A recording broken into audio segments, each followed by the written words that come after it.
Las mujeres de la moneda tienen 3 minutos para salir del Palacio de Gobierno porque serán bombardeadas por la Fuerza Aérea. Esa dependencia dentro de 3 minutos exactamente. Mi nombre es Manuel Luis Rodríguez, soy en realidad nacido en Puerto Montt en el año 1949.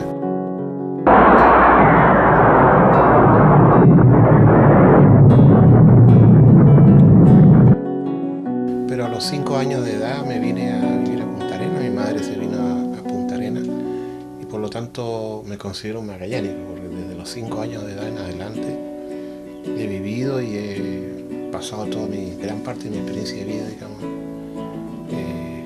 como ciudadano, como persona, en Punta Arenas, en Magallanes. Hice mis estudios, en realidad, desde la enseñanza básica, hice varios colegios. De cada uno de ellos fui saliendo porque me iban echando por indisciplina, pero comencé en la Escuela 1, que ahora ya no existe, donde está hoy día el CIA, en la calle José Menéndez. Después me fui al Liceo de Hombres, después me fui al San José.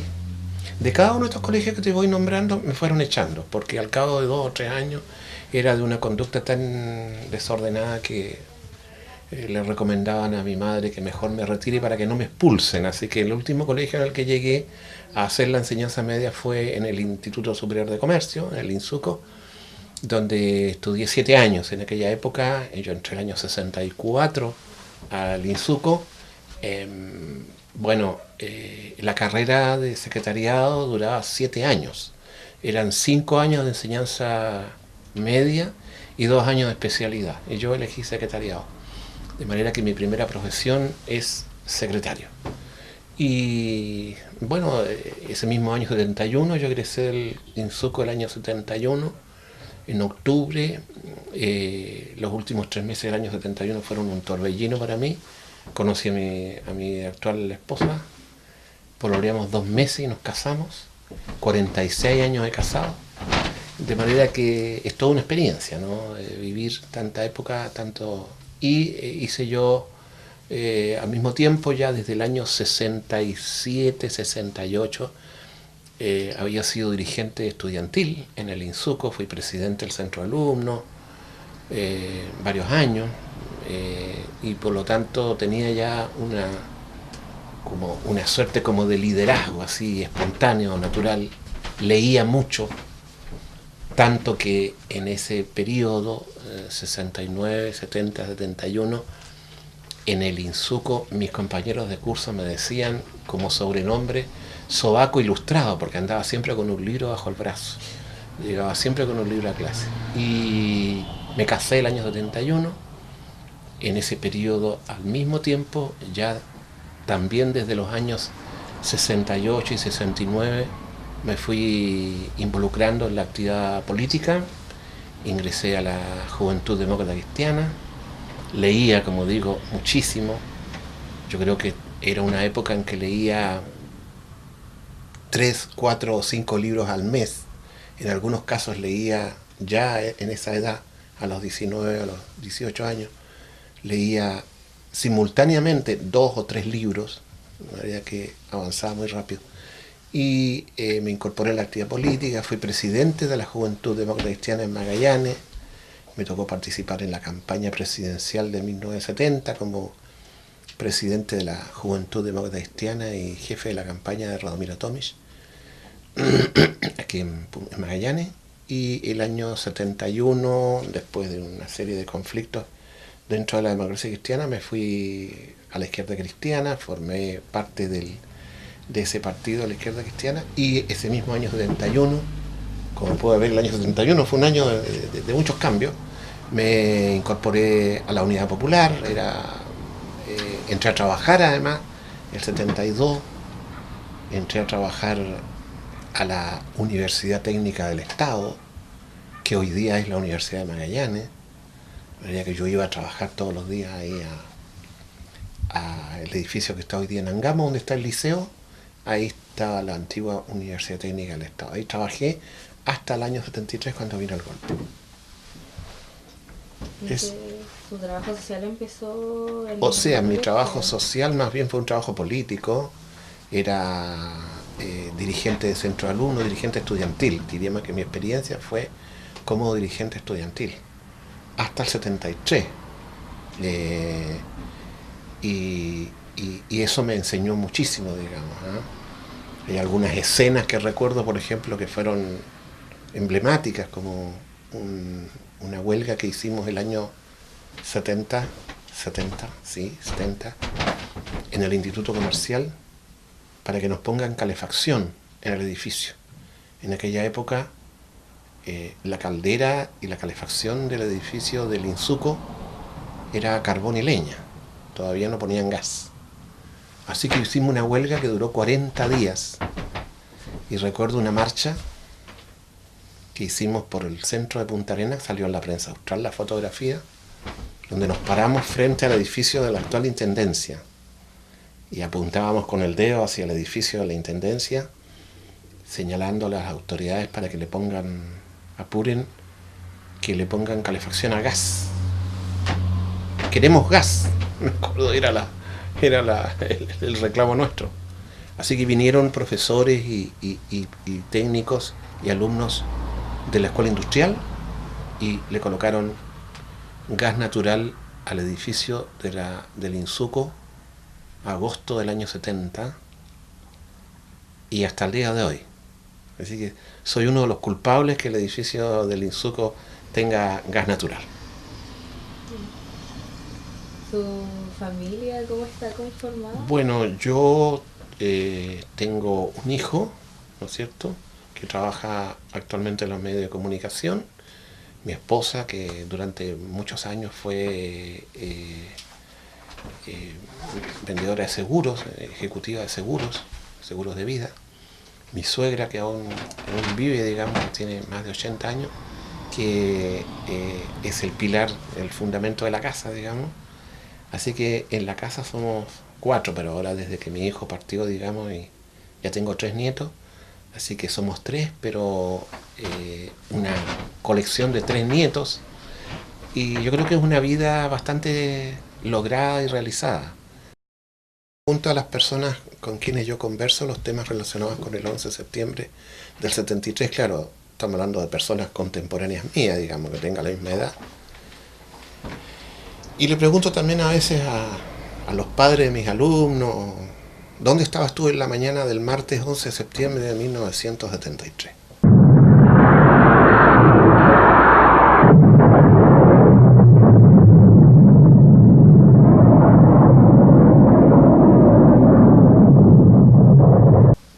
¿Dónde estabas? ¿Qué estabas haciendo? ¿Qué pasó contigo? ¿Y qué pasó con cada uno de nosotros ese día?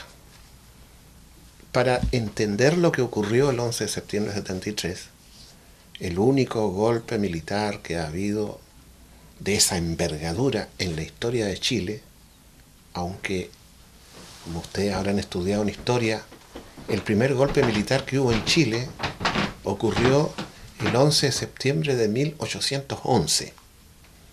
Así que hay una historia que sería interesante escribirla. Es el contexto que está dado por el gobierno del presidente Salvador Allende y la Unidad Popular. Yo tuve el orgullo de ser parte del gobierno de la Unidad Popular, formé parte del comité político en Magallanes, estuve integrado en el trabajo de la gestión de gobierno, estaba recién comenzando en mi vida profesional, tanto en la Universidad Técnica del Estado como en la propia Intendencia, donde fui asesor del intendente Octavio Castro. Y mi función ahí era la de coordinar el Comité de Abastecimiento, que era una organización a nivel nacional creada en la Presidencia de la República y que dirigía el general Alberto Bachelet, padre de la actual presidenta, y con quien en un par de oportunidades tuvimos ocasión de comunicarnos. Mi función era coordinar los problemas y las necesidades de abastecimiento que tenía la ciudad, que tenía la región, que es una tarea bastante complicada, digamos, ¿no? Este gobierno de la Unidad Popular emprendió una serie de cambios y de reformas estructurales muy profundas en nuestra sociedad, lo cual generó naturalmente el rechazo y la oposición cada vez más violenta de los grupos conservadores, de quienes son parte del sistema en nuestra sociedad. Esta tensión, este conflicto estalló entonces en septiembre del 73. El golpe militar fue el producto de una planificación que comenzó durante el año 1972 y culminó en septiembre del 73. No es cierto, por lo tanto, como de repente algunos pretenden, que el golpe militar fue una decisión tomada en pocas semanas.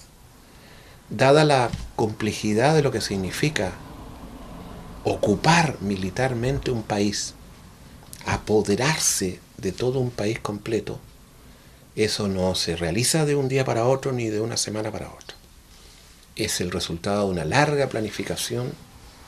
De hecho, cuando nosotros llegamos a Isla Dawson, los detenidos acá en Punta Arenas y nos llevaron al campo de concentración de Isla Dawson en diciembre del 73. Después voy a contar el 11 mismo en detalle, ¿no? Alcanzamos a encontrarnos en el campo con un grupo de obreros, de albañiles de la construcción que estaban allí, venían de Punta Arenas y que estaban terminando la construcción del campamento. Barracas de madera y cercos de alambrada de púa. Y alcanzamos a conversar con ellos, preguntándoles desde cuándo estaban allí. Estoy hablando del 21 de diciembre del 73. Ya el golpe había ocurrido hacía 2 o 3 meses atrás.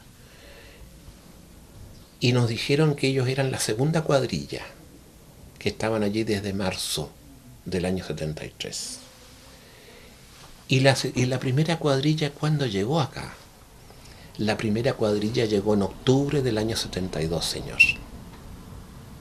Por lo tanto, la construcción del campo de concentración de Isla Dawson se inició en octubre del año 72.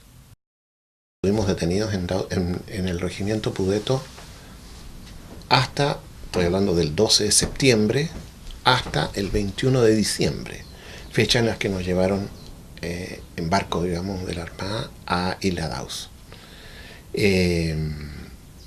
Y es en ese periodo, entre septiembre del 73 y diciembre del 73, cuando se produce la mayor parte de lo que nosotros llamamos el periodo negro de la historia de la detención, caracterizada por torturas y malos tratos, digamos, de las que fueron víctimas todos los que estábamos detenidos. Torturas que se realizaron principalmente, aunque no en el único lugar, en el edificio de Avenida Colón 636, que hoy día está destinado a ser Casa de los Derechos Humanos y Museo de los Derechos Humanos, y que en aquella época, o hasta esa fecha, había funcionado como hospital de la Armada, hospital naval. De manera que en ese recinto entonces se practicaban en forma sistemática torturas de todo tipo. Muchas de las torturas que se ven de repente en algunas películas en la televisión son efectivamente las torturas que se aplicaban acá en Chile, o en Magallanes, o en Punta Arenas, ¿no es cierto? Golpes, qué sé yo, aplicación de electricidad, sumergir a la persona en un tambor con agua, en fin, hay una serie de tratos o de tratamientos inhumanos que fueron aplicados. Voy a mencionar solamente 2 que me parecen los más graves, pero al mismo tiempo los más significativos de la manera como estos agentes militares, digamos, actuaron sobre los detenidos. Está el caso de Armando Ulloa, quien al 11 de septiembre era dirigente de la CUT, dirigente sindical. Armando Ulloa fue desnudado en una de las sesiones en las que fue torturado, y lo sentaron desnudo arriba de un calentador encendido. Ese es un caso. Otro caso característico que fue muy conocido después, ¿no es cierto?, es el del ex diputado Carlos González Yaxich, hoy fallecido. De hecho, las dos personas que menciono están hoy día fallecidas, aunque sus familiares aún están aquí en Magallanes. A Carlos González también, en una de las sesiones de tortura, le marcaron una Z con la bayoneta en la espalda y quedó para siempre marcado, digamos, con la espalda marcada. Y así hubo numerosas personas que perdieron dientes o quedaron con los miembros o los huesos quebrados, o, en fin, hubo numerosas secuelas, algunas de las cuales desde el punto de vista psicológico son secuelas que perduran hasta el día de hoy. Cuando llegamos a Dawson el 21 de septiembre, nosotros pensábamos de que este tipo de tratamientos iban a continuar. Algunos decían, no, si esto va a continuar igual, otros decían, no, esto ahora va a cambiar. Yo creo que el cambio fue menor, porque un campo de concentración que son iguales a aquellos que ustedes pueden ver en la televisión respecto de los campos que se construyeron en tiempos de la Segunda Guerra Mundial o del Holocausto nazi, es un lugar que está destinado deliberadamente a quebrar la personalidad de las personas, a romper la personalidad, la dignidad, etc. Entonces se les obligaba a trabajar, se nos obligaba a trabajar en condiciones absolutamente inhóspitas. Estamos hablando de Isla Dawson, que es un lugar en el que el clima es aún más crudo que en el resto de la región de Magallanes, una isla. No existía, por lo tanto, ni la más remota posibilidad que alguno de nosotros siquiera imaginara escaparse del lugar, porque no había ninguna posibilidad. Pero ocurrían situaciones que te indicaban de que aquí de lo que se trataba era de quebrar a las personas, a obligarlas a someterse, a humillarse. Esta la anécdota, de hecho, todas estas anécdotas y todos estos elementos que yo te estoy relatando fueron relatados a los médicos que nos visitaron en 3 oportunidades de la Cruz Roja Internacional. Médicos suizos que vinieron a Magallanes en el año 74 y que estuvieron en el campo de concentración con nosotros. De manera que cada una de estas anécdotas que yo puedo relatarte están registradas en los archivos de la Cruz Roja Internacional. La dictadura estableció un sistema de correo, entonces había unos formularios en los que había solamente 10 líneas para escribir. Por ahí debe haber todavía algunos de esos formularios donde nos escribíamos cartas. Se llamaba correspondencia para confinados. En esa correspondencia para confinados uno nunca podía poner la fecha. Y tampoco podía decir de dónde venía la carta. Entonces, claro, todo el mundo sabía que venía de Dawson.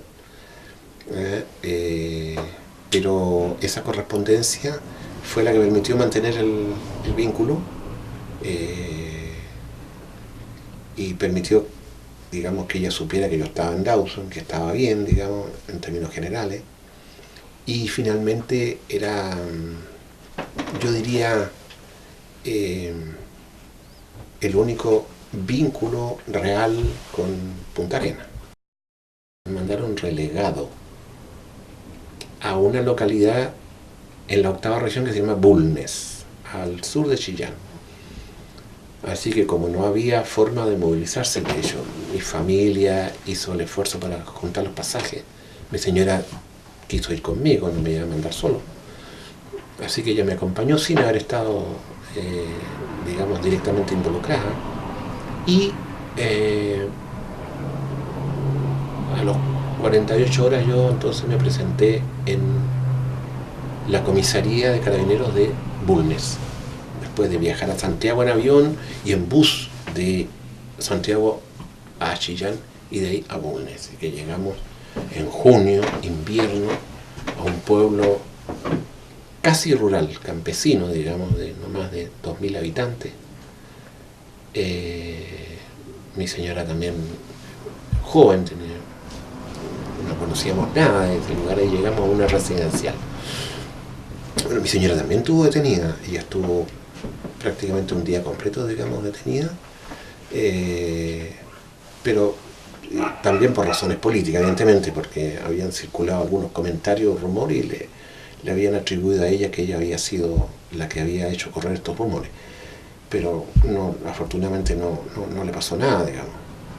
Y en Bulnes, bueno, llegamos ahí, no nos conocía nadie, y fue una primera etapa muy difícil, ¿no? Porque no había dónde ir a trabajar. O sea, además, con la facha que yo tenía, ¿no es cierto?, con lentes, digamos, bien vestido además, ¿no? Entonces, claro, iba a pedir trabajo en algún lugar, y la primera pregunta me decía: ¿y usted cuál fue el último trabajo que hizo?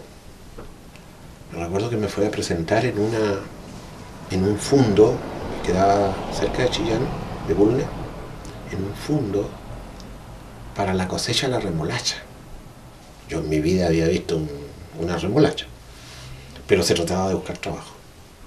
Así que el capataz de la obra me pregunta: ¿y usted de qué parte viene? Yo le digo: vengo del sur. No le quise decir de Punta Arenas. Del sur, ya. ¿Y en qué trabajaba usted? ¿Cuál fue su último trabajo? Dije: bueno, yo era secretario en la Universidad Técnica del Estado. Entonces, debe haber sido una cosa muy rara. Un empleado administrativo que venía a pedir trabajo para la cosecha de la remolacha, de una cuestión así, pero una cuestión así como súper lejos de lo que yo sabía hacer. Así que fui al día siguiente y no me dieron trabajo. No me acuerdo cuál fue la justificación que dio, pero no me dieron trabajo. Así que finalmente, después de buscar en distintos lugares en la ciudad, como digo, un pueblo pequeñísimo, o sea, yo creo que a la media hora todo el pueblo sabía que había llegado un matrimonio desconocido. Me dieron trabajo en una construcción. Primero me contrataron en esa construcción, una construcción como de 150 casas. Me contrataron para que yo pintara las puertas y las ventanas. Estaban las casas solamente en su estructura básica. Y por lo tanto, mi pega era pintar las puertas y las ventanas. Entonces, una vez que estaban pintadas, las iban a colocar en las casas. Estaba la pura estructura gruesa de cada casa. Entonces, como yo no había trabajado jamás en mi vida en pintar puertas, ni pintar ventanas, siempre había trabajado como oficinista, por así decirlo. Naturalmente, yo el primer día eran 2 casas que estaban llenas de puertas y ventanas. Así que mi pega era pintar puertas y pintar ventanas. El primer día hice 42 puertas. Y el segundo día hice 52 puertas. Y unas 10 o 15 ventanas. Entonces, a medida que yo iba produciendo puertas y ventanas pintadas, venían los maestros para ir a colocarlas en las casas. Al tercer día llegó el jefe de obra, que era un albañil ya viejo, y fue a conversar conmigo. Me dice: ¿va rápido usted, eh? Yo le digo: sí. Le digo: estoy acostumbrado a trabajar rápido. Entonces me dice: ya, pero pare un momentito para que conversemos. Sí, dígame. Yo desconfiado porque no sabía quién era él. Mire, me dice: yo soy el jefe de obra. Ah, qué bien, le digo yo, lo felicito. Me dice: pero yo vine un poco, me dice, amistosamente, amigo, me dice, a conversar con usted. Sí, dígame. Yo desconfiado porque ¿dónde iba a encontrar amigos en una ciudad que no conoce a nadie? Me dice: ¿sabe? Hay un problema con usted, me dice. Chuta, dije yo, ya. debe haber averiguado que yo soy relegado, pensé. ¿Sabe qué me dice? Usted va muy rápido, me dice. Usted va muy rápido. Porque si usted hace 2 puertas, cada casa, me dijo, tiene 4 puertas. Así que si usted hace 4 puertas, una casa. Pero si usted hace 40 puertas, esos son 10 casas, amigo, me dice. Y si hace 50 puertas, son muchas más casas. Entonces usted va muy rápido, porque entonces la obra se va a terminar muy pronto, me dice.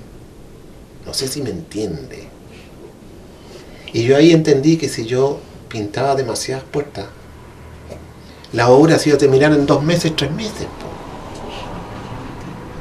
No sé si me entiendes la lógica que él me trató de transmitir. Todo muy amistoso, un hombre muy... Entonces yo le dije, ya, sí, le entiendo. Pero ¿cómo lo hago entonces? Le digo yo. Me dijo, hágase 2 puertas al día, pues me dice. Porque si usted hace 2 puertas al día, es una casa cada 2 días. Y pinte todas las puertas primero. Despacito, me dijo, no tiene para qué apurarse, si hace mucho calor acá, no, me dice. Y después hace las ventanas. Son 8 ventanas por casa. Si usted me hace 80 ventanas en un día, nos suena a todo el trabajo. Mira, el sentido del realismo del obrero de la construcción. Así que disminuí bruscamente el ritmo de la producción de puertas y ventanas pintadas, y ahí estuve más o menos como 2 meses. Y después el administrador de la construcción me llamó y me dijo, don Manuel me dijo, estoy muy conforme con el trabajo que usted está haciendo. Claro, le debe haber comentado seguramente el otro maestro, que le debe haber preguntado por mí.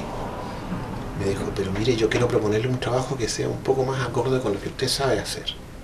En ese tiempo existían unas libretas de seguro social, donde se colocaba una estampilla por mes por los descuentos que se hacían para el servicio de seguro social de los trabajadores. Entonces me dijo, yo le voy a pedir que venga a trabajar aquí a la oficina a hacer las libretas de seguro. Ese es un trabajo de oficina. Así que a la semana siguiente me fui a trabajar allí, y ahí ya fue mucho más relajado. Yo estaba en una oficinita por allá adentro. Entonces todo aquel trabajador que venía a ver su libreta, pasaba primero por el patrón, por el jefe, digamos, y después entraba a mi oficina. Y ahí fue donde yo conocí a Manuel Rodríguez. Un día que sentí yo que entró alguien a la oficina del jefe y dice, vengo a ver mi libreta. Sí, dijo, pase adentro, hable con don Manuel Rodríguez.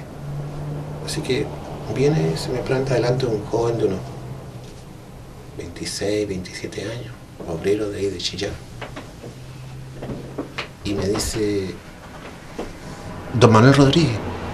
Sí, le digo yo, vine a ver mi libreta. A ver, dígame su nombre. Manuel Rodríguez. Y ahí nos dimos un abrazo. Era la primera vez que encontraba a Manuel Rodríguez yo en mi vida, digamos, ¿no? Estuve entonces, como digo, hasta diciembre del año 78. Ahí el gobierno militar de aquella época entonces hizo una amnistía y pude entonces regresar a Punta Arenas con mi señora. Así que regresamos en el mismo momento, a fines del año 78, regresamos a Punta Arenas. Es decir, yo salí de Punta Arenas, teóricamente hablando, digamos, el 12 de septiembre del año 73 y regresé el 30 de noviembre del año 1978.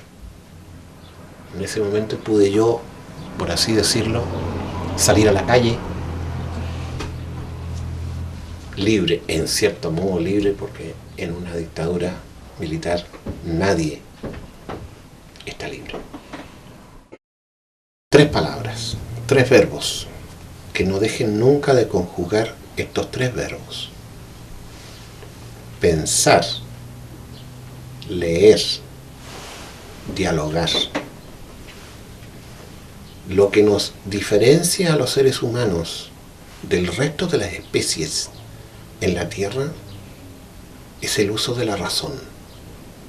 Es la posibilidad que tenemos de tener ideas diferentes, de aprender lo que ha pasado en el pasado, en la historia, y de sacar las lecciones que corresponden. Pensar, leer todo lo que le llega a las manos, buscar el conocimiento a través de la lectura. Puede ser en internet como puede ser el libro Babel, pero leer y dialogar, conversar, buscar el punto de encuentro con las otras personas, comunicarse con las otras personas, abrirnos al mundo, abrirse a este mundo formidable del siglo XXI que está cambiando aceleradamente, ¿cierto? Y usar el pasado solo como lección y no como nostalgia, porque el pasado ya ocurrió y no volverá a ocurrir, pero siempre debemos conocer el pasado. Para eso sirve la historia, para no repetir los mismos errores. Como ustedes saben, el ser humano es el único que tropieza en la misma piedra, pero es un mensaje de esperanza y un mensaje de optimismo. Pensar, leer, dialogar.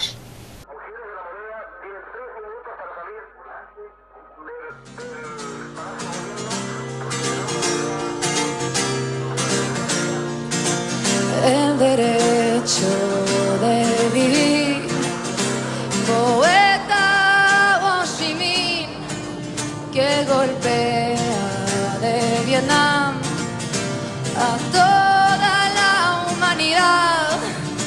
Ningún cañón borrará el surco de tu arrozal. El derecho de vivir en paz. Indochina.